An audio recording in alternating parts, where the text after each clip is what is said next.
Dans le monde criminel, il existe des personnalités dont les actes suscitent la peur même chez les criminels les plus endurcis. Cette histoire parle de personnes qui ont perdu leur humanité et leurs repères moraux. Même dans les cercles de l'élite criminelle, ces personnes sont considérées comme celles qui ont franchi les limites du comportement acceptable.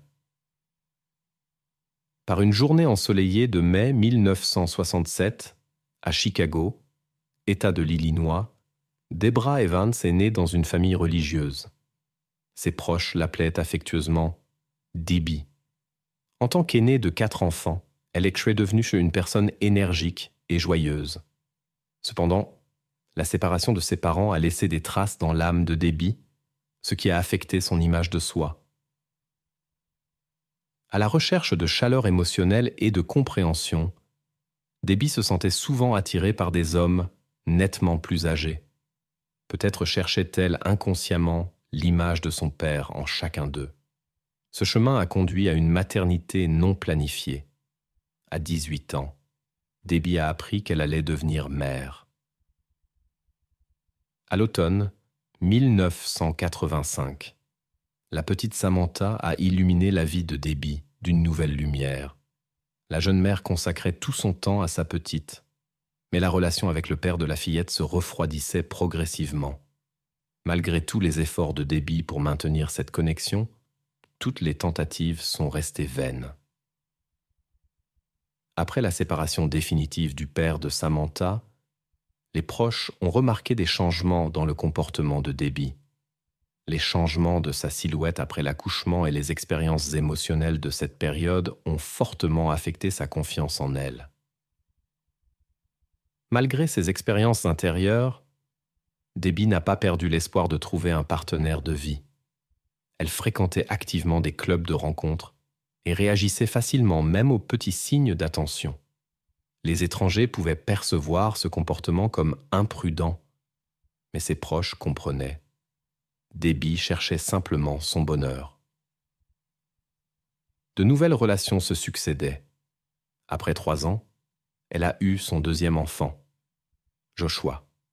Dès la naissance, le garçon était confronté à des difficultés. Des problèmes de colonne vertébrale entravaient le bon développement de ses jambes. Les visites régulières au centre médical sont devenues une partie de leur vie. On ne pouvait pas attendre de soutien du père du garçon. La relation n'avait pas fonctionné.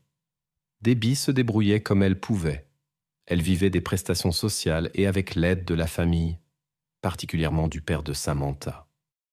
En l'année 1989, la vie d'une femme de 22 ans changea après sa rencontre avec James Edwards, qui avait 24 ans. Leur histoire s'étendit sur 6 ans. Ils se séparaient, mais finissaient toujours par se retrouver. James devint une partie importante de leur petite famille, bien qu'il leur fût parfois difficile de trouver un langage commun. Tout devint plus compliqué lorsque Laverne Ward entra dans sa vie, un jeune homme à la peau foncée qui avait 4 ans de moins qu'elle. Deborah se retrouva entre 2 feux, la nouvelle connaissance et James, avec qui elle avait une longue histoire relationnelle. En 1994, le destin lui fit un cadeau, son fils Jordan. Deborah était convaincue que Laverne était le père biologique de l'enfant. L'enfant avait hérité de sa peau foncée. Cependant, cette situation ne l'aida pas à choisir son compagnon de vie. Pendant cette période difficile, Deborah vivait des prestations sociales et essayait activement de trouver du travail. James semblait l'option la plus fiable. Il avait une bonne position, des revenus stables, contrairement à Laverne. Fin 1994, Deborah décida de commencer un nouveau chapitre et déménagea dans une zone tranquille de l'Illinois, choisissant un appartement à la bordure ouest d'Edison.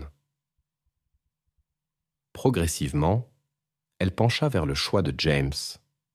Leur relation devint plus forte et plus chaleureuse. Même le petit Joshua, malgré ses problèmes de colonne vertébrale depuis la naissance, se rétablit et montra une activité athlétique inattendue pour son âge. la vie semblait prendre un cours plus tranquille. En mars 1995, James emménagea chez Debra. Bientôt, elle partagea l'heureuse nouvelle. Elle attendait un enfant. Pour le futur bébé, elle choisit le nom d'Elijah. En novembre 1995, Debra, âgée de 28 ans, se préparait pour un événement important. Au 9e mois de sa grossesse, elle attendait l'arrivée du bébé n'importe quel jour. Il était prévu qu'elle aille à l'hôpital le 19 novembre et que les médecins l'aident pour l'accouchement le 20. Mais le destin avait d'autres plans. Le 16 novembre 1995 à 17h30, James partit au travail. Il y alla à pied. Le travail était tout près. Le service durait jusqu'à 2h30 du matin. À son retour, il remarqua un éclairage étrange dans la chambre, bien que Debra et les enfants dormaient normalement à cette heure-là. Cela l'inquiéta. Peut-être que le travail de Debra avait commencé. En s'approchant de la maison, son inquiétude s'intensifia. La porte d'entrée était ouverte. En entrant, il vit des traces inquiétantes dans la cuisine. Le petit Jordan vint à sa rencontre et semblait inhabituellement inquiet. James examina l'enfant. Physiquement, il était indemne. Il appela Debra. Le silence fut la réponse. Quand il regarda dans la chambre, il vit sa silhouette immobile sur le lit. James remarqua quelque chose d'étrange quand il vit Debbie sous la couverture. Sa posture semblait peu naturelle. Au début, il pensait qu'elle le taquinait comme d'habitude, faisant semblant de dormir. Mais quand il retira la couverture, la vue le choqua. Debra, âgée de 28 ans, gisait immobile. Des marques étaient visibles sur son ventre. Paniqué, James commença à appeler les enfants par leur nom, mais seul le petit Jordan répondit. Quand il courut à la chambre de Samantha, âgée de 10 ans, il trouva sa fille sur le sol. Elle était inconsciente. Joshua, âgé de 8 ans, était introuvable. Sans perdre de temps, James composa le numéro d'urgence 911. Les officiers arrivés sur place trouvèrent le jeune homme assis par terre à côté de Debbie. Il était en état de choc et comprenait à peine ce qui se passait. Il demandait sans cesse aux policiers et aux ambulanciers l'état de ses proches. Quand il apprit la vérité, il ne put retenir ses larmes. Les experts examinèrent Debbie et conclurent que quelqu'un avait pratiqué une sorte de césarienne avec un objet tranchant. Le nouveau-né n'a pas été trouvé dans l'appartement. Jordan, âgé d'1 an et demi, était sale, mais physiquement indemne. Apparemment, le petit avait essayé de réveiller maman et sa sœur après l'incident. La localisation de Joshua, âgé de 8 ans, restait un mystère. Les enquêteurs ont immédiatement organisé la recherche du garçon et ont commencé à interroger les voisins. Pendant qu'une partie des officiers parlait avec les résidents, les spécialistes examinaient minutieusement l'appartement et les environs et, lors de l'inspection du terrain, de grands ciseaux de cuisine portant des traces de l'incident ont été trouvés. Les experts soupçonnent que c'est précisément cet objet qui a été utilisé par les auteurs. Les techniciens criminalistiques ont également recueilli plusieurs empreintes digitales des présumés participants à l'acte. Un détail intéressant était que la porte d'entrée ne présentait aucun signe d'impact mécanique. Cela suggérait que Debra connaissait le visiteur et avait elle-même ouvert la porte. Les enquêteurs sont tombés sur un cas inhabituel. L'auteur avait manifestement observé les événements dans la maison pendant longtemps et attendait le moment pour emmener le nouveau-né. Le partenaire de Debra a été convoqué au poste pour témoigner, et les examens médicaux nécessaires ont été effectués sur son enfant plus âgé. Comme les statistiques montrent une fréquente implication des proches dans de tels cas, l'alibi de James devait être vérifié. Lorsque les proches sont arrivés pour parler aux enquêteurs, ils ont unanimement décrit James comme une excellente personne et ont souligné la relation forte et sincère du couple. il se préparait avec enthousiasme à l'arrivée du nouveau membre de la famille, ce qui excluait l'implication de James dans l'incident. Dès les premières minutes, il a activement soutenu l'enquête, partagé toutes les informations connues et s'est volontairement proposé pour passer un test au détecteur de mensonges. Il s'efforçait de prouver rapidement sa non-implication afin que l'enquête puisse se concentrer sur la recherche du véritable coupable. Les proches ont partagé des informations importantes sur l'ancien partenaire de Debra, Laverne Ward, le père biologique du petit Jordan d'1 an et demi et membre d'un groupe criminel local. Il s'est avéré que pendant leur relation, Laverne a montré un comportement incontrôlé, a exercé de la violence et a limité la liberté de Debra. Elle a tenté plusieurs fois d'obtenir une ordonnance judiciaire contre son approche, mais Laverne l'a convaincue chaque fois de ne pas le faire.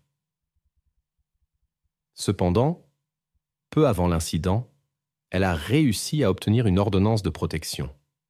Les sœurs de Debra ont raconté que le couple s'est définitivement séparé il y a 7 à 8 mois, quand Laverne a été vue pour la dernière fois. Malgré la séparation, il apparaissait périodiquement dans la vie de Debbie. Les proches n'étaient pas profondément informés des détails de leur relation, mais les sœurs ont mentionné que Debra maintenait le contact avec la famille de Laverne et amenait le petit Jordan leur rendre visite.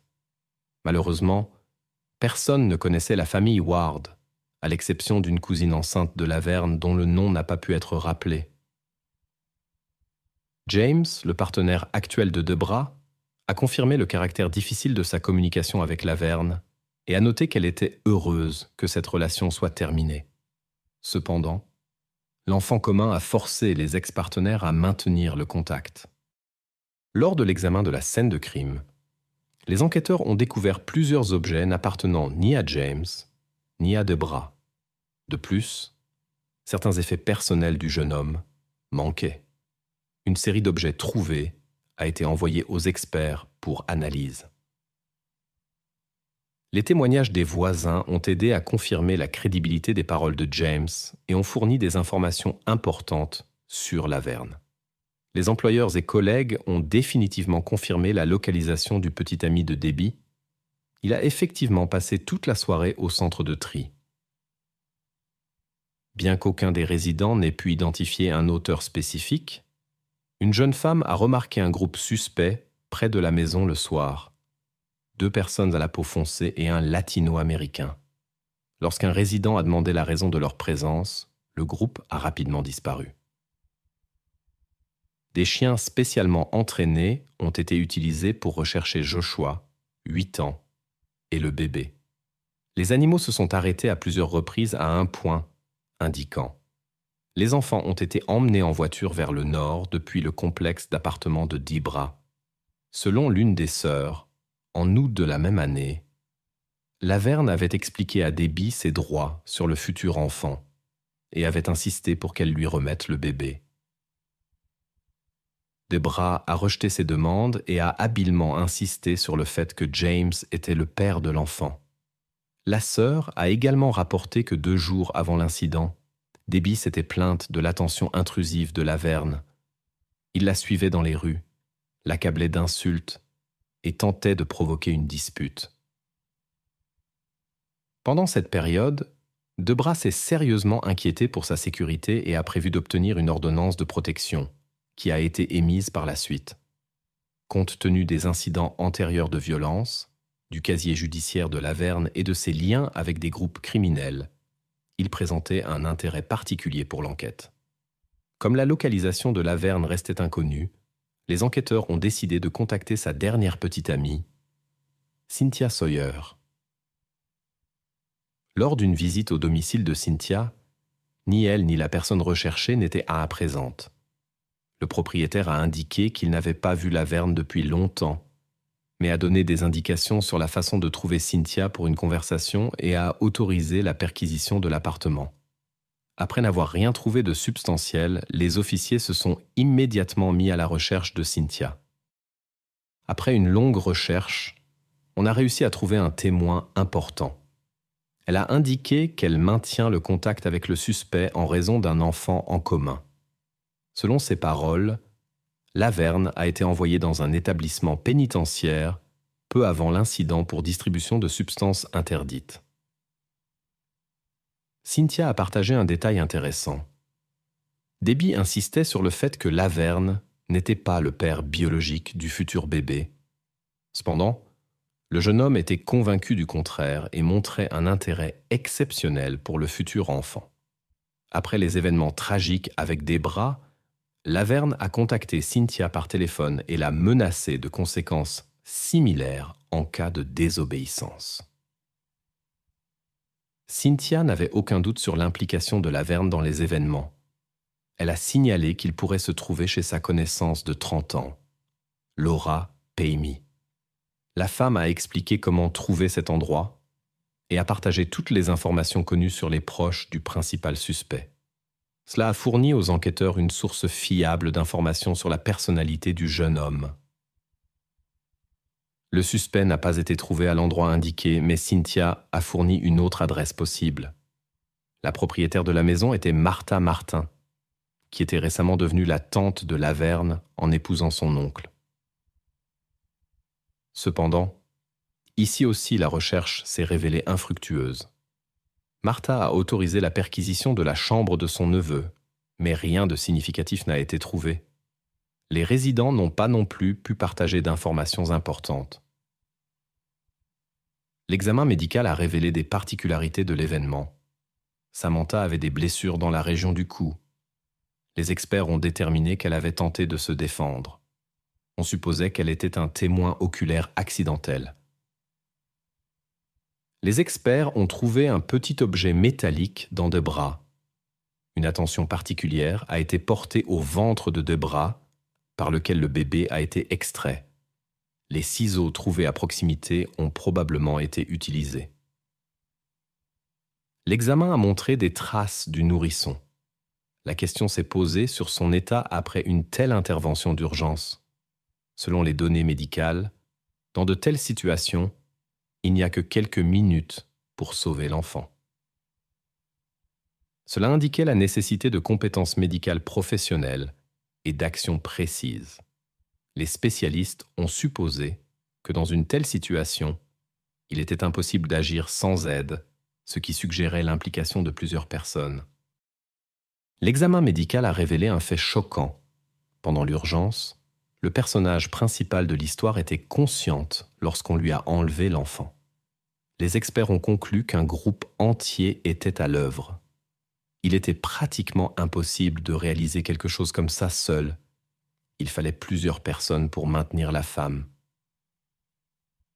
Les spécialistes ont confirmé les soupçons initiaux des enquêteurs après avoir examiné tous les détails de l'incident. Laverne avait des complices. Il n'agissait pas seul. Cela expliquait de nombreuses incohérences dans cette affaire complexe. Dans la mémoire des témoins est apparu un moment important. Près de la maison, à ce moment-là, se trouvait un groupe de 3 personnes, 2 Afro-Américains et un Latino-Américain. La description rappelait beaucoup l'entourage de Laverne. De tels incidents sont extrêmement rares dans la pratique des forces de l'ordre. Habituellement, dans ces cas, c'est une femme qui ne peut pas avoir d'enfant qui agit. Elle opte pour une mesure désespérée, s'approprier un enfant d'autrui. Dans cette situation, il y avait beaucoup de zones d'ombre. Mais une chose était évidente. L'auteur essayait de protéger le nourrisson. Le mystère de la disparition de Joshua, âgé de 8 ans, est resté non résolu. Les motifs de la disparition des 2 enfants, le sien et le petit Elijah, sont restés obscurs. La visite à l'école que fréquentait le garçon plus âgé et la conversation avec l'assistant social ont révélé des détails troublants de la vie de Debra. Il s'est avéré que James était agressif envers elle. Il y avait des témoignages selon lesquels il maltraitait aussi l'écolier. Bien que l'endroit où se trouvait Joshua n'ait pas pu être déterminé, les enquêteurs avaient tôt des raisons de croire que James pourrait être impliqué dans l'incident. Le 18 novembre 1995, vers midi, un appel inattendu est arrivé au poste de police. Un homme de la ville voisine, située à 10 minutes, a partagé des informations importantes. Quand il a vu la photo de Joshua disparue aux informations, il l'a immédiatement reconnu. Sa petite amie Patrice Scott avait récemment gardé un enfant qui lui ressemblait beaucoup. Cependant, au moment de l'appel, l'enfant avait déjà été récupéré par une connaissance de Patrice. L'homme a partagé des détails. Dans la nuit, un homme à la peau foncée et une femme qu'il n'avait jamais rencontrée auparavant ont frappé à leur fenêtre. Ils ont amené un garçon de 8 ans en expliquant que sa mère avait été blessée lors d'une transaction ratée impliquant des substances interdites et ont demandé qu'on s'occupe de lui. Le lendemain, les inconnus sont revenus chercher l'enfant. Les enquêteurs se sont immédiatement intéressés à cette information et ont organisé une rencontre avec Patrice, qui a confirmé l'histoire. Elle a décrit l'accompagnatrice de l'homme à la peau foncée, nommée Laverne. C'était une certaine Jacqueline. La jeune femme semblait troublée et a expliqué son comportement par un accouchement récent, raison pour laquelle elle ne pouvait pas s'occuper de l'écolier. Joshua a passé cette nuit-là sous la surveillance de Patrice. Dans la nuit, le garçon s'est réveillé d'un cauchemar et a raconté une histoire inquiétante. 4 inconnus sont entrés par la fenêtre de la chambre de sa mère. Il a décrit les événements effrayants de cette nuit-là et a mentionné sa sœur et son frère à naître. Patrice pensait que ce n'était qu'un mauvais rêve, mais a plus tard reconnu la réalité des faits. Le lendemain, Jacqueline et Fidèle sont venus chercher le garçon. La femme a également mentionné avoir remarqué des taches inhabituelles sur la robe de Jacqueline. Suivant les indications de Patrice, la police a pris la route présumée du groupe. Après 20 minutes, ils sont arrivés à la ville de Maywood. Dans une des ruelles, avant la maison présumée de Jacqueline, ils ont trouvé Joshua, qui gisait déjà immobile. L'examen médical a révélé des schémas de blessures similaires entre l'enfant et ses proches. Jacqueline, Laverne et Fidèle n'ont pas été trouvés à l'adresse fournie par Patrice. Ils avaient disparu. Les policiers sont retournés au dernier lieu de résidence connu du suspect où vivait sa connaissance Laura. Lors d'une nouvelle perquisition de la chambre du suspect, les enquêteurs n'ont rien trouvé de substantiel. Cependant, la conversation avec Laura a éclairé la relation compliquée entre Debra et Laverne.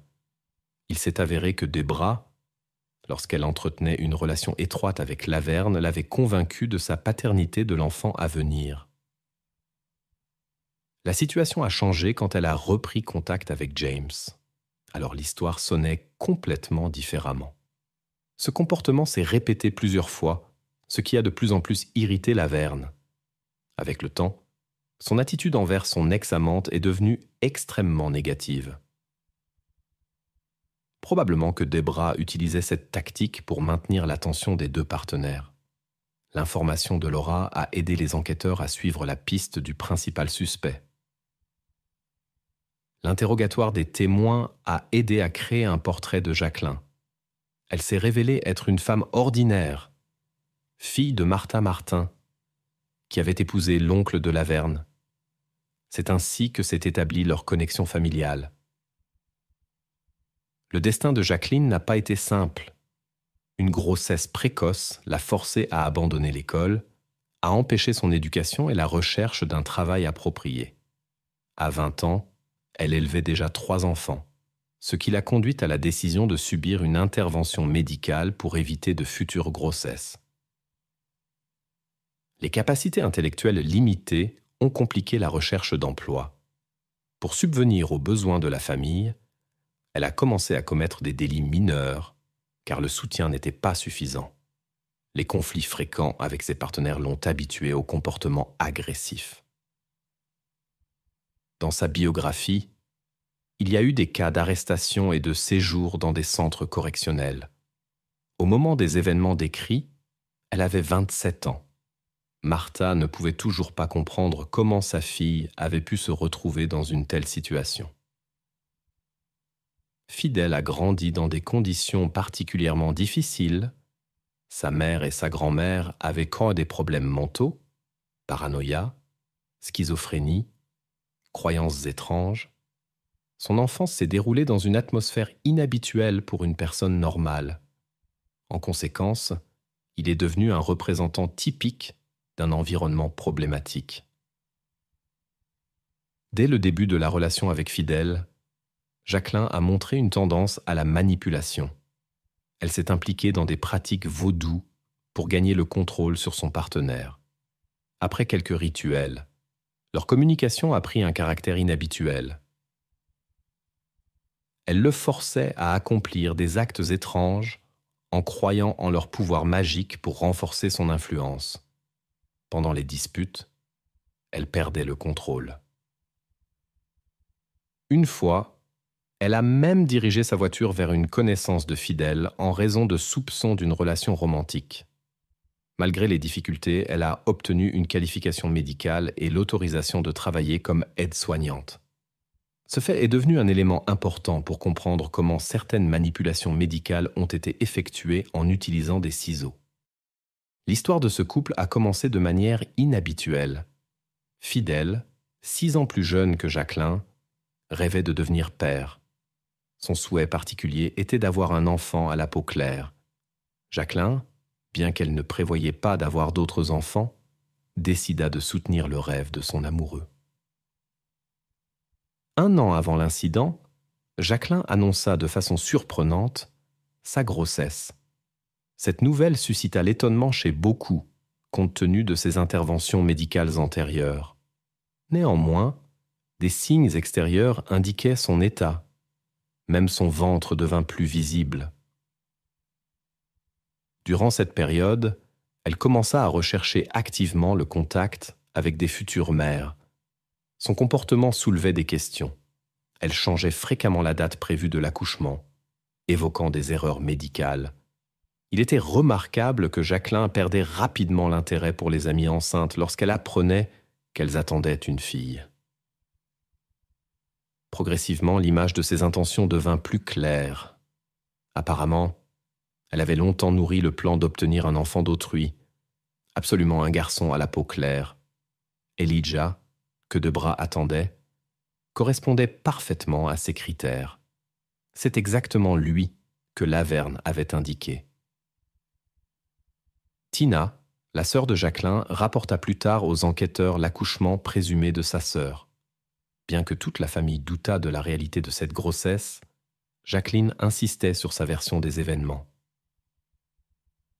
Il devint évident que le petit Elijah se trouvait entre les mains de ce couple. L'espoir de retrouver l'enfant naquit. Les enquêteurs obtinrent les documents nécessaires pour l'arrestation. À l'adresse indiquée par la sœur, Jacqueline était introuvable. La voisine permit aux officiers de rester et d'attendre le retour du couple. Bientôt, Jacqueline apparut avec un nourrisson dans les bras. Au volant se trouvait Fidèle, qui portait un pull correspondant à la description de celui qui avait disparu de la maison de Debra.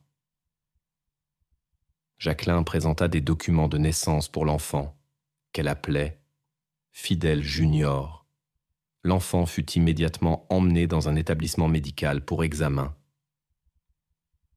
Le couple fut arrêté pour un examen génétique. Lorsque cette nouvelle se répandit, Patrice s'adressa à nouveau aux enquêteurs, indiquant disposer d'informations supplémentaires. Elle a indiqué que son inquiétude est apparue immédiatement lorsque Joshua lui a été confié. Il portait une veste sale, mais pas de chaussures ni de pantalon, ce qui semblait étrange. Le lendemain, lorsque Jacqueline est venue chercher Joshua, Patrice a commencé à poser des questions sur les anomalies remarquées. En réponse, Jacqueline a soudainement déclaré à Joshua qu'il devait prendre des médicaments. Joshua était sincèrement surpris et a dit qu'il ne prenait pas de médicaments. Néanmoins, la jeune femme a insisté. Après avoir pris la substance inconnue, Joshua s'est senti mal. Conscient que Joshua pourrait tout raconter, le groupe l'a emmené dans la maison de Jacqueline. Dans la buanderie, ils ont utilisé un câble électrique. Ensuite, Jacqueline a agi avec une détermination particulière et a utilisé un objet tranchant. La nouvelle qu'Elijah était en sécurité est devenue une lueur d'espoir dans cette sombre histoire. Patrice a expliqué qu'elle avait initialement caché l'information aux autorités par crainte sérieuse pour sa propre sécurité. On l'avait menacée de graves conséquences si elle parlait. Laverne s'est comporté avec arrogance lors de l'interrogatoire et a souligné qu'il ne ferait jamais de mal à un enfant. Il a également nié l'implication de Jacqueline et de son ami Fidèle dans l'incident. Après de longues négociations, le suspect a accepté d'aider dans l'enquête. Selon ses dires, il avait rencontré Jacqueline et Fidèle le jour de l'incident, mais ne connaissait pas leur localisation actuelle. Fidèle a rejeté toutes les accusations. Jacqueline a tenté d'expliquer l'apparition du petit avec une histoire sur la façon dont elle s'était inscrite à l'hôpital sous un faux nom sans assurance, où une femme lui aurait prétendument confié un enfant abandonné. Cependant, l'analyse génétique a confirmé que l'enfant était le fils de Debra. Les trois ont été accusés de graves charges pour des actes contre Debra, Samantha et Joshua, ainsi que pour la détention illégale de Joshua et Elijah dans des circonstances aggravantes. Au cours de l'enquête, l'origine de l'arme à feu a été clarifiée. Ils l'ont obtenue par l'intermédiaire d'une connaissance, soi-disant pour l'autoprotection lors de l'achat de substances interdites. L'ampleur des événements et le nombre de personnes impliquées ont choqué même les enquêteurs expérimentés. Après le rétablissement d'Elijah, le père de Debra a pris la tutelle de lui et de Jordan. L'homme a consacré sa vie à élever ses petits-enfants. Plus tard, les enquêteurs ont découvert que Jacqueline avait simulé une grossesse et avait soigneusement planifié ses actions. Laverne, qui gardait rancune contre son ex, lui a donné l'idée du plan. Fidèle est devenu un participant fortuit de leur projet. Ce soir-là, Laverne, âgé de 20 ans, Jacqueline, âgée de 28 ans, et Fidèle, âgé de 22 ans, sont arrivés à l'appartement de Debra. La propriétaire a laissé entrer les invités non désirés. Laverne lui a proposé un marché, 2000 $ en échange de l'enfant pour Jacqueline. Debra a catégoriquement refusé. Plus tard, il s'est avéré qu'il n'avait même pas autant d'argent. C'était juste une ruse. Selon les dossiers de l'affaire, les événements se sont déroulés rapidement. Fidèle Café a utilisé la violence, puis a utilisé un objet tranchant. Ensuite, ils sont allés dans la chambre de Samantha, âgée de 10 ans. Pendant ce temps, Jacqueline a effectué une chirurgie d'urgence et a sauvé le bébé, qui a bientôt élevé sa voix. Elle l'a rapidement lavé et habillé. Après l'avoir pris avec Joshua, le groupe a quitté l'appartement, laissant Jordan seul. Des preuves ont été trouvées dans divers endroits. L'objet tranchant de cuisine a été trouvé dans le lave-vaisselle de Jacqueline. Un drap taché, trouvé à quelques pâtés de maison de la scène du crime, correspondait à un ensemble de la maison de Jacqueline. Les experts ont trouvé des traces biologiques sur de nombreux objets, ciseaux à viande, une corde, une bande élastique, des vestes. Le test ADN a confirmé la paternité de Laverne pour les 2 garçons. Le tribunal a déclaré Jacqueline et Fidèle coupables de tous les chefs d'accusation avec peine maximale. Laverne a également été déclaré coupable, mais le jury a estimé que les preuves étaient insuffisantes pour la peine maximale. Il a été condamné à la prison à perpétuité. En 2003, le gouverneur de l'Illinois a commué les peines maximales en prison à perpétuité, sans possibilité de libération conditionnelle. En 2012, Jacqueline a demandé une réduction de peine. Elle a écrit sur sa réhabilitation et son désir de retourner auprès de sa famille, 3 enfants et 6 petits-enfants. La femme regrettait les plaisirs simples, le parfum des fleurs et les étreintes familiales. Elle a affirmé que la confession avait été obtenue par tromperie. Quand elle était épuisée, on lui aurait présenté un document non lu à signer. La demande a été rejetée.